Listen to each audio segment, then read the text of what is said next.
ప్రముఖ సీరియల్ నటుడు చందు అలియాస్ చంద్రకాంత్ ఆయన ఆత్మహత్య చేసుకుని చనిపోయినటువంటి నేపథ్యంలో ఆయన ఆత్మహత్యకు కారణాలు ఇవే అంటూ రకరకాలుగా కొన్ని వార్తలు బయటకు వస్తున్నటువంటి నేపథ్యంలో ఒకరేమో ఆయన పవిత్ర గారు చనిపోయిన తర్వాత డిప్రెషన్లోకి వెళ్ళిపోయారు, అందువల్లే ఆవిడ మరణాన్ని జీర్ణించుకోలేకే ఆత్మహత్య చేసుకున్నారు అంటూ కొందరు చెప్తూ ఉంటే మరికొందరేమో లేదు ఒక ఛానల్కి ఇచ్చినటువంటి ఇంటర్వ్యూ వల్ల ఆయన చనిపోవాల్సి వచ్చింది అంటూ మరికొన్ని వార్తలు వస్తున్నటువంటి నేపథ్యంలో కాదు ఆయన చుట్టుపక్కల ఉన్నటువంటి ఆ నలుగురి వల్లే ఆయన చనిపోయారు అంటూ ఇలా రకరకాలుగా ఒక చనిపోయిన వ్యక్తి గురించి కొన్ని వార్తలు బయటకు వస్తున్నటువంటి నేపథ్యంలో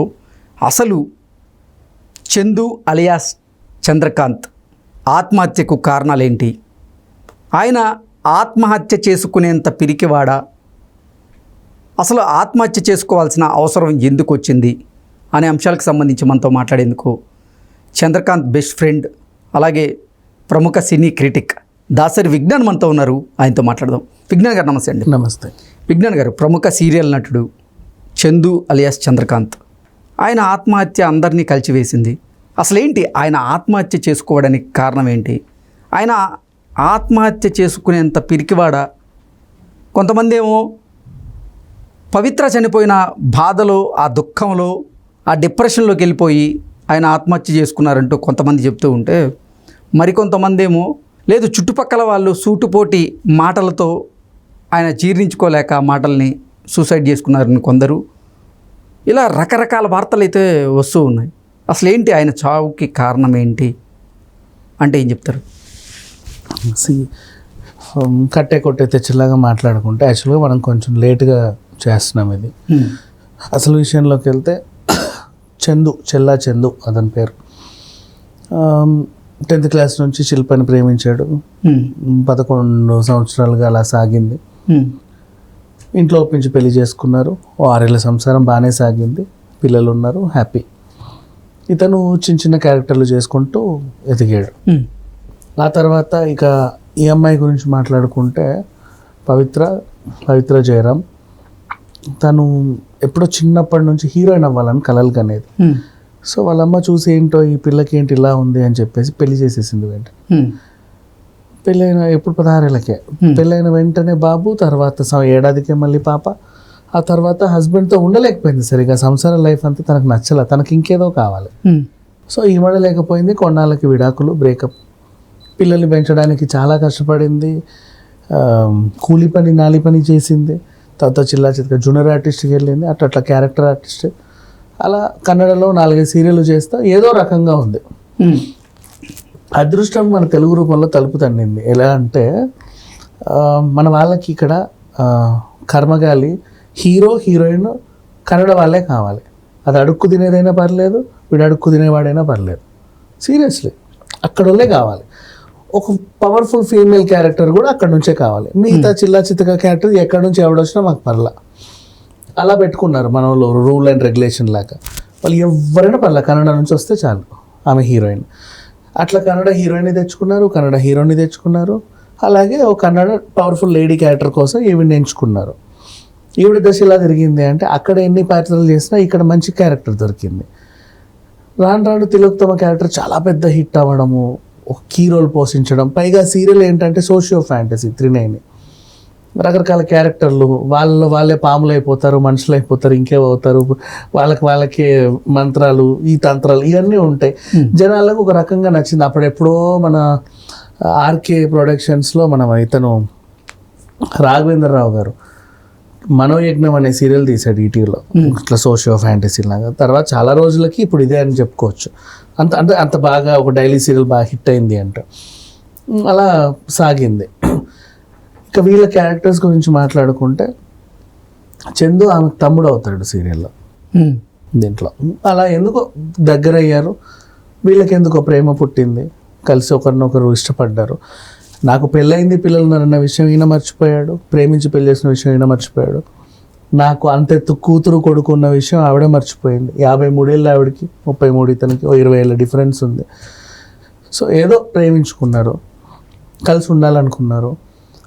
ఆ అవతల పిల్లలకి యాక్సెప్టెడ్, ఇతర అంటే వాళ్ళు యాక్సెప్ట్ చేశారు, మా అమ్మతో ఓకే మీరు ఉండండి అని.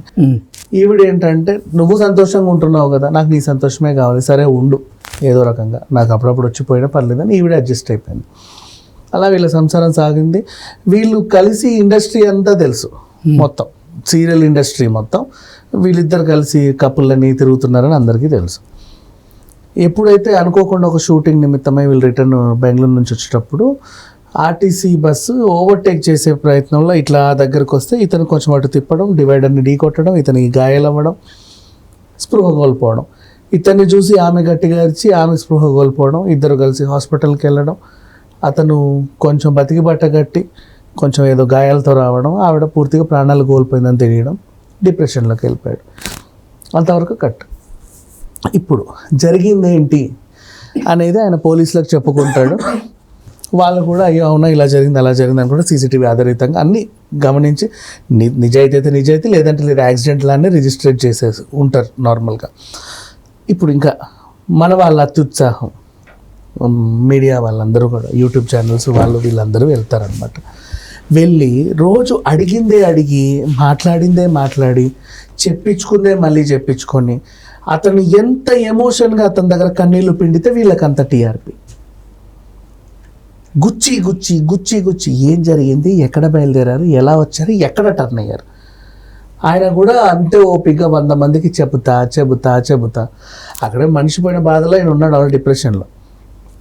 యాక్చువల్గా చెప్పాలంటే కొంచెం ఆయన వీళ్ళందరూ రాకపోతే 4 రోజులు ఆయన ఇట్లా ఉండి సరే జరిగింది ఏదో జరిగింది అని వాళ్ళ పిల్లల దగ్గర తీసుకొని నేను మీ బాగోగులు చూసుకుంటాను, మీ అమ్మ ఇట్లా అయిపోయింది కదా అని అనుకుంటాడు.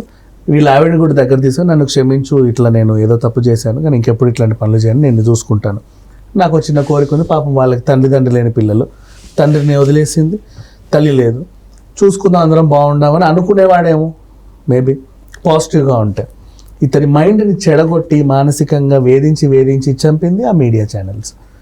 రోజు ఒకడు వెళ్ళడం, ఒకడేంటి రోజు 100 మంది వెళ్ళడం, గుర్తు చేసి ఎట్లా టర్న్ తీసుకున్నారు, ఎట్లా పడింది.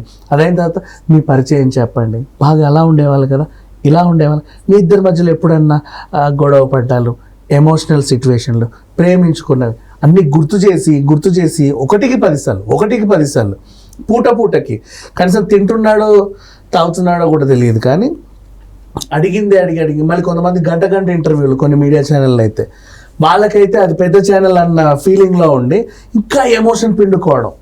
వాళ్ళు అడిగే క్వశ్చన్లు పొడిచేలాగా అంటే లైక్ నీకు ప్రాణంగా ప్రేమించే ఒక నీ సొంత ఫ్రెండే అనుకోండి, సొంత అన్నయ్య సొంత తమ్ముడే ఎవడు పోయాడు, తల్లిదండ్రులు పోయారు, వచ్చి ఎమోషనల్గా మీ అమ్మతో మీ అనుబంధం చెప్పండి, నాన్నతో మీ అనుబంధం చెప్పండి, మీరు కలిసి తిరిగిన ప్రదేశాలు చెప్పండి, కలిసి తిన్నవి చెప్పండి. అసలు ఆయన అట్లా ఉండడం, రోజంతా గుర్తు చేయడం. ఫోన్లు ఇప్పుడు ఆపోజిట్ పార్టీ వాళ్ళు ఉంటారు, ఆపోజిట్ పార్టీ ఇన్ సెన్స్ నీ వల్లే ఆవిడ చనిపోయింది, నీ వల్లే నువ్వు సరిగా నడపలేదు, నీకు డ్రైవింగ్ రాదు, నువ్వు అట్లా చేసిన మొత్తం నీ వల్లే అనే వాళ్ళు కొంతమంది ఉంటారు. ఓవైపు గుర్తు చేయడం, ఓవైపు నీ వల్లే గుర్తు చేయడం. ఓ పోస్ట్ పెట్టాడు, పవిత్ర పిలుస్తుంది అని. అప్పటికి ఎవరో అర్థం చేసుకోలే. ఆ పోస్ట్ పెట్టి నా 2 డేస్కి ఈయన ఆత్మహత్య చేసుకున్నారు. 2 రోజులు 48 గంటలు ఆ పోస్ట్ ఉంది, పవిత్ర పిలుస్తోంది అని. అంటే ఏదో సూసైడల్ టెండెన్సీస్ ఉన్నాయి ఇతనికి, కొంచెం కౌన్సిలింగ్ ఇద్దాం, ఓ రోజు మన ఇంట్లో పెట్టుకుందాం, మైండ్ బాగాలేదు ఇతనికి. ఒక రోజు మన ఇంట్లో పెట్టుకోవడం ఏంటి, వీళ్ళు వదిలితే కదా సరే. ఎక్కడున్నాడు చందు? ఎందుకంటే ఆ ఛానల్లో పెట్టారంట 1,00,000 పోయింది ట్రెండింగ్, ఈ ఛానల్లో పెట్టారంట 10 లక్షలు పోయింది. ఖచ్చితంగా చందు కావాలి. Is the most wanted interview person now ఈ వీక్కి. Is the most wanted interview person now ఈ వీక్కి. చందు ఖచ్చితంగా రావాలి, ఆయన ఇంటర్వ్యూ ఇవ్వాలి, జరిగిన విషయాలన్నీ చెప్పాలి. వాళ్ళు అడిగినాడు ప్రతి వాడికి కొత్తే కదా, వాడికి మళ్ళీ ఫస్ట్ నుంచి కావాలి వచ్చిన వాడికల్లా. ఇతను చెప్పిందంటే మనకు అనవసరం, మన ఛానల్ కూడా అదే కావాలి కదా. వచ్చి ఏం చేస్తాం, చెప్పండి సార్ మీ పరిచయం ఎలా ఏర్పడింది, మీ ప్రేమ ఎలా పుట్టింది, మీ అదేమైంది ఇదేమైంది. అతను ఎంత మర్చిపోవాలని ట్రై చేసినా ఎమోషనల్గా ఇంకా పొడిచి అతనికి ఆ టెండెన్సీ తెప్పించి ఊరేసుకునేలా చేసింది వీళ్ళంతా కలిసి. దాన్ని చంపేశారు. సింపుల్గా చెప్పాలంటే. నిజంగా చందు చావాల, చంపేశారు. 2 రోజులైంది నన్ను పవిత్ర పిలుస్తుందని పోస్ట్ పెడితే ఒకడు స్పందించాలి. ఆ 2 రోజులు కూడా వెళ్ళి మీరు ఈ పోస్ట్ పెట్టారంటేనే అర్థమవుతుందండి మీరు ఎంత ఎమోషనల్ ఫీల్ అవుతున్నారు, మీ ఎమోషన్ మేము. ఒరే బాబు, తను పెట్టిన పోస్ట్ ఏంటో సైకలాజిగా అర్థం చేసుకోండి. మానసిక స్థితి సరిగ్గా లేదు. నన్ను పిలుస్తుంది అంటే ఆవిడ లేదు. ఆవిడ ఎక్కడుంది, ఎక్కడి నుంచి పిలుస్తుంది, ఇతనికి ఏమనిపిస్తుంది, అవి కదా క్యాలిక్యులేట్ చేసుకోవాలి. ఆ క్యాలిక్యులేషన్స్ చేసుకోకుండా మళ్ళీ గుర్తు చేసి చంపేశారు. ఫోన్లు చేశారు, తెరవట్ల, ఇంటికి వెళ్ళారు, తలుపు కొట్టారు, తొంగి చూశాడు, వేలాడుతున్నాడు, సరిపోయింది. మనిషి లేడు కదా ఏదైనా కానీ. ఈ తొంగి చూడ్డాలు, ఫోన్లు చేయడాలు, అప్పుడెప్పుడో ఒక 6 గంటల ముందో, 1 రోజు ముందో స్పందించినా ఉండేవాడు. నీ ఇంట్లోనో ఆ ఇంట్లోనో పెట్టుకొని కొంచెం ఎవడు ఓదార్చాడు? ఎవ్వడు ఓదార్చలే. ఓదార్పుకు ఒకడు రాలా ఓదార్పు. కాసేపు వచ్చాడు, అది సర్లేరా పడుకో, ఏం ఆలోచించకు మరియా అని వెళ్ళిపోయాడు. వెళ్ళే వాళ్ళంత ఇంతే. పొద్దున్న నుంచి సాయంత్రం వరకు ఖాళీ దొరకదు. Media channel. వీళ్ళకి ఏం కావాలి?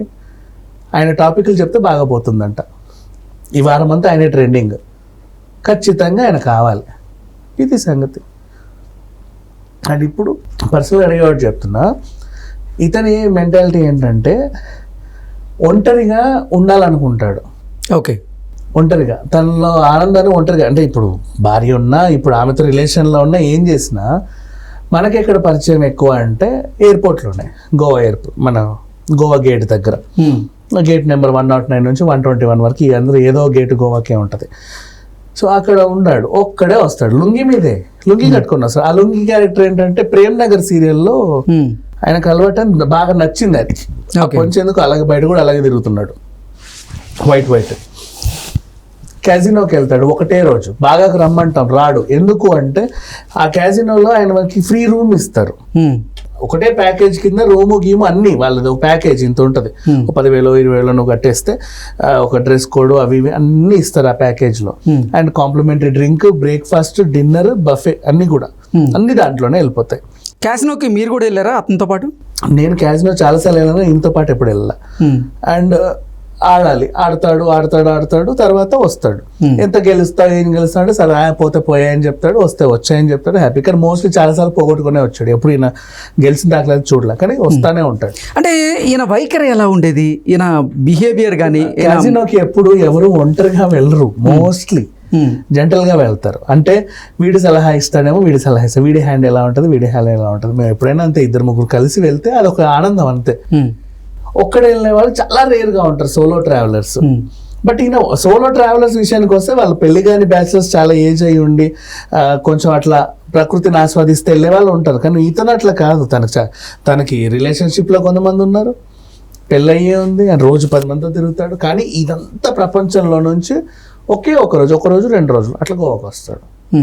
జస్ట్ అక్కడ ఆ టైంలో కూడా క్యాజినో ఆడి కాసేపు ఏదో ఒకటి స్పెండ్ చేసి ఆ నైట్ అక్కడ నుంచి వచ్చేస్తాడు నెక్స్ట్ డే మార్నింగ్. అంతేగాని అక్కడ నుంచి మళ్ళీ వేరే గోవా బీచెస్ ఇవన్నీ ఇక్కడ కూడా రాడు, అవి ఏం చూడు, అవి అవసరం కూడా లేదు. నెక్స్ట్ డే మళ్ళీ షూటింగ్ అని వెళ్ళిపోతాడు. Only casino. సింపుల్గా ఉంటాడా, very simple, down to earth. ఇప్పుడు వీళ్ళు అంటున్నారు కదా మళ్ళీ ఆ అమ్మాయిని సిగరెట్లతో కాల్చేవాడు, రోజు తాగొచ్చి కొట్టేవాడు, కొంతమంది రాశారు. ఇప్పుడు దాని గురించి మాట్లాడితే తాగొచ్చి కొట్టేవాడు. ఇప్పుడు పొద్దున 4 గంటలకి లేస్తే వీళ్ళ లొకేషన్లు ఎక్కడో ఉంటాయి, రాత్రి 12 గంటలకు ఇంటికి వస్తాడు.